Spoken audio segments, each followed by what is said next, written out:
നമുക്കുണ്ടായിരുന്നത്. നല്ല ഭൂരിപക്ഷത്തിലാണ് ജയിച്ചത്. ഈ 2006 PBയും കേന്ദ്ര കമ്മിറ്റിയും സംസ്ഥാന കമ്മിറ്റിയും എല്ലാം VSനെ സ്ഥാനാർത്ഥിയാക്കാതിരുന്നപ്പോൾ വലിയ ജനകീയ ഒരു സമ്മർദ്ദം ഉണ്ടാവുകയും നമ്മുടെ കേരളത്തിലെ ഇപ്പോൾ അഴീക്കോട് ജസ്റ്റിസ് കൃഷ്ണയ്യരടക്കം ഒരുപാട് പ്രമുഖർ ആവശ്യപ്പെടുകയും ഒക്കെ ചെയ്ത സാഹചര്യത്തിലാണല്ലോ സ്ഥാനാർത്ഥിയാകണ്ട എന്നുള്ള തീരുമാനം പാർട്ടി തിരുത്തിയത്. അങ്ങനെ ഒരു ചരിത്രം നേരത്തെ എന്തെങ്കിലും ഉണ്ടായിട്ടുണ്ടോ? അതായത് 2006 നിയമസഭാ തെരഞ്ഞെടുപ്പ് നടക്കുന്ന ഒരു പശ്ചാത്തലം 2001 മുതൽ 2006 വരെയുള്ള VSൻ്റെ പ്രതിപക്ഷ നേതാവ് എന്നുള്ള പ്രവർത്തനത്തിന് ലഭിച്ച വലിയ ജനപിന്തുണയുടെ ഒരു പശ്ചാത്തലമാണ്. വളരെ ലളിതമായിട്ട് പറയാച്ചാൽ മുഖ്യമന്ത്രിയെക്കാളും വലിയ പ്രതിപക്ഷ നേതാവ് ഉണ്ടായ കാലമായിരുന്നു. അതെ, അത് ശരിയാണ്. മുഖ്യമന്ത്രിയുടെ ആഫീസിലത്തെക്കാളും കൂടുതൽ തിരക്ക് പ്രതിപക്ഷ നേതാവിൻ്റെ ആഫീസിലുണ്ടായി. മുഖ്യമന്ത്രിയുടെ വാക്കിനേക്കാളും കൂടുതൽ താല്പര്യത്തിൽ ജനങ്ങൾ ചെവി കോർത്തത് പ്രതിപക്ഷ നേതാവിൻ്റെ വാക്കുകൾക്കായിരുന്നു. അങ്ങനെ മുഖ്യമന്ത്രിയുടെ മുകളിലേക്ക് പ്രതിപക്ഷ നേതാവിൻ്റെ ഒരു ഗ്രാഫ് ഉയർന്ന കാലം. മാത്രമല്ല, നേരത്തെ നമ്മൾ കണ്ടതുപോലെ തന്നെ ഈ ഒരു equation once UDF then LDF then UDF ഇങ്ങനത്തെ ഒരു ഇക്വേഷൻ ഉണ്ടല്ലോ. അപ്പോൾ ഈ 2001 to 2006 UDFൻ്റെ ഭരണത്തിന് ശേഷം LDF ആണ് വരിക. പ്രതിപക്ഷ നേതാവ് VS തന്നെയാണ്. അപ്പോൾ മുഖ്യമന്ത്രി VS ആണ്, നായനാരില്ല. അങ്ങനത്തെ ഒരു ഉറപ്പുള്ളൊരു സമയത്ത് ഒരു സംശയം സമൂഹത്തിലാകെ പരന്നു, VS സ്ഥാനാർത്ഥിയാവില്ലായിരിക്കുമോ എന്നുള്ളത്.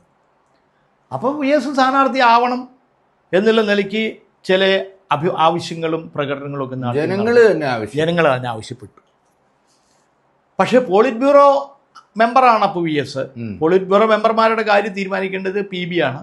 പോളിറ്റ് ബ്യൂറോ VS മത്സരിക്കണം ഈ തെരഞ്ഞെടുപ്പിൽ എന്നുള്ളത് നിശ്ചയിച്ചു.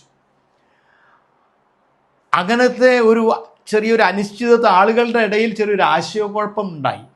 ഈ ആശയക്കുഴപ്പത്തിൻ്റെ അവസാനം പോളിറ്റ് ബ്യൂറോ VS മത്സരിക്കണം, സ്ഥാനാർത്ഥിയാവുന്നു എന്ന് പ്രഖ്യാപിച്ചതോടു കൂടി ഒരു ആരവത്തോടു കൂടിയാണ് VSൻ്റെ സ്ഥാനാർത്ഥിത്വത്തെ വർദ്ധിത വീര്യത്തോടെ ജനങ്ങൾ ഏറ്റെടുത്തു. അന്ന് ഒലവക്കോട് റെയിൽവേ സ്റ്റേഷനിൽ വന്നിറങ്ങിയപ്പോഴാണ് ഏതോ ഒരു 18 വയസ്സുള്ള കുട്ടിയെങ്ങാണ്ടാണ് ഈ കണ്ണേ കരളെ വിളിച്ചത്.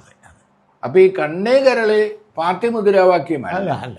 പക്ഷേ ഇത്തവണ VSൻ്റെ യാത്രയപ്പിൽ, അദ്ദേഹത്തിൻ്റെ യാത്രയപ്പിൽ കേരളത്തിലുടനീളം മുഴങ്ങിയത് കണ്ണേ കരളെ VS എന്നുള്ള മുദ്രാവാക്യമാണ്. എല്ലാ പാർട്ടി നേതാക്കൾക്കും അത് ഏറ്റുവിളിക്കേണ്ടിയും വന്നു. അതായത് ഇങ്ങനത്തെ ഒരു പ്രത്യേക സാഹചര്യത്തിൽ VSൻ്റെ സ്ഥാനാർത്ഥിത്വം പ്രഖ്യാപിക്കുന്നതോടുകൂടി കേരളത്തിൽ ഉടനീളം VSനെ സ്ഥാനാർത്ഥിയാക്കണം. സ്ഥാനാർത്ഥി പ്രഖ്യാപനമൊന്നും വന്നിട്ടില്ല, പക്ഷേ ആവില്ലായിരിക്കുക എന്നുള്ളൊരു സംശയം സമൂഹത്തിൽ പ്രചരിച്ചപ്പോഴാണ് ആവണം എന്നുള്ള നിലയ്ക്കുള്ള ആവശ്യങ്ങൾ ഉയർന്നു വന്നത്. ചിലത്ത് പരസ്യ പ്രകടനങ്ങളൊക്കെ ഉണ്ടായി.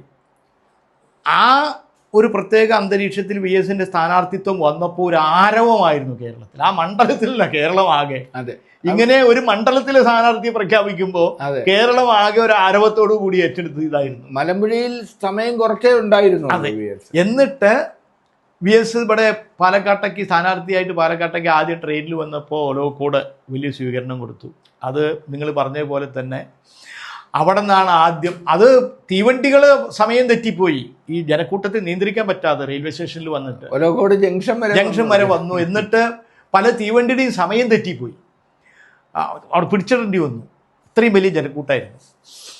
അതിലാണ് ഈ പറഞ്ഞ പോലെ കണ്ണേ കരളെ VS എന്നുള്ള മുദ്രാവാക്യം. പിന്നെ അത് കേരളത്തിൽ മുഴുവൻ കേരളത്തിന്റെ മുദ്രാവാക്യമായി. കേരളം എല്ലായിടത്തും പിന്നെ VS ചെല്ലുന്നവർക്കൊക്കെ കണ്ണേ കരളെ VS. ഈ മരിച്ചപ്പോ 2 പകലും 2 രാത്രിയും മുഴുവൻ ഇത് തന്നെയാണ്, മുഴുവൻ ആ മുദ്രാവാക്യം മുഴങ്ങി. അത് ആദ്യം ഒലവക്കോട വിളിച്ച കണ്ണേ കരളെ VS ഞങ്ങളുടെ ജംഗിലെ റോസാപ്പൂ പോയി. അത് അങ്ങനെയാ വന്നത്. ഇനി ഒന്നുകൂടെ ഞാൻ ചോദിക്കട്ടെ, ഈ 2006 തെരഞ്ഞെടുപ്പിലും 1 തെരഞ്ഞെടുപ്പിലും 11 തെരഞ്ഞെടുപ്പിലും എല്ലാം തന്നെ 140 മണ്ഡലങ്ങളിലും VSൻ്റെ പോസ്റ്ററുകളും സ്ഥാനാർത്ഥി VSൻ്റെ കൂടെയാണ് സ്ഥാനാർത്ഥികൾ. അങ്ങനെ ഒരു നേതാവിനെ സാധാരണ CPM മുഖ്യമന്ത്രി സ്ഥാനാർത്ഥിയെ പ്രഖ്യാപിക്കാറില്ലല്ലോ. പക്ഷേ 140 സ്ഥാനാർത്ഥികൾക്കും VS-ന്റെ പ്രചരണ ബോർഡുകൾ VS-ന്റെ ചിത്രം വേണ്ടി വന്ന ഒരു കാലം തെരഞ്ഞെടുപ്പുകൾ ഉണ്ടായിരുന്നു. അത് 2006 ഏറ്റവും കൂടുതൽ വന്നു. 2006 വന്നു, 2011 വന്നു, 2011 വന്നു. അല്ല, 2011 അദ്ദേഹം എക്സിസ്റ്റിംഗ് ചീഫ് മിനിസ്റ്ററാണ്. 2006 മോസ്റ്റ് വാണ്ടഡ് സ്പീക്കർ. അതെ, എല്ലാ മണ്ഡലത്തിൽ നിന്നും ആവശ്യങ്ങളായിരുന്നു. അതെ. അവസാനത്തെ 2 ദിവസം VS മലമ്പുഴ മണ്ഡലത്തിലുള്ളത്. എന്നോട് VS അന്ന് പറഞ്ഞു, അല്ല വളരെ ചുരുക്കം ദിവസമല്ലേ ഉള്ളൂ, എവിടെയെങ്കിലും വെട്ടിച്ചുരുക്കിയിട്ട് ഒരു 2 ദിവസം കൂടി അധികം എടുക്കണോ എന്ന് VS എന്നോട് ചോദിച്ചു. ഞാനും പ്രഭാകരനുള്ളപ്പോൾ ഞങ്ങൾ പറഞ്ഞു, വേണ്ട VS കേരളത്തിലെ എല്ലാ മണ്ഡലത്തിലും സഞ്ചരിച്ചോളൂ, സ്റ്റേറ്റിലാകെ LDFന്റെ വിജയം ഉജ്ജ്വലമാക്കണം, മലമ്പുഴയിൽ ഞങ്ങളുണ്ട്. ഇനി ഇതുമായി ബന്ധപ്പെട്ട ഒരു കാര്യം കൂടെ ചോദിച്ചോടെ. യഥാർത്ഥത്തിൽ